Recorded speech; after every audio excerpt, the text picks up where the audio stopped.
ఏం సార్ ఇవన్నీ ఏం చేయమన్నారు రిపీటెడ్ వండుకోమన్నారా?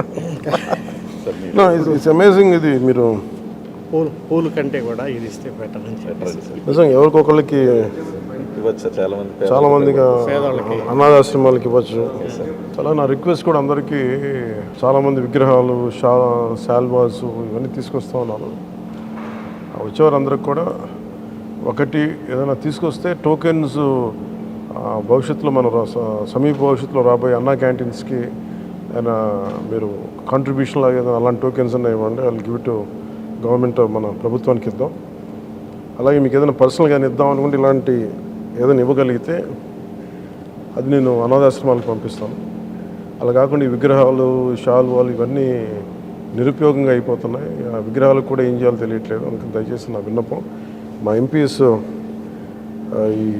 ఇది స్టార్ట్ చేశారు, ఇనిషియేట్ చేశారు. ఇట్లా మనస్ఫూర్తిగా వారి స్ఫూర్తిని తీసుకొని అందరిని దయచేసి కూరగాయలు ఇవ్వమని కాదు కానీ ఫ్లవర్ బుకేస్తో మనీ వేస్ట్ చేయొద్దు, విగ్రహాల కోసం ఇబ్బంది పడద్దు, షాల్స్ కూడా తేకండి. నా రిక్వెస్ట్ ఒకటి. ఏదైనా చేయగలిగితే నాకు చేయకపోయినా పర్లేదు కానీ అట్లీస్ట్ అది ప్రజలకిను కష్టాలు ఉన్న వాళ్ళకి ఉపయోగపడేలా చేయండి. More than happy for that. Thank you sir. Thank you very much.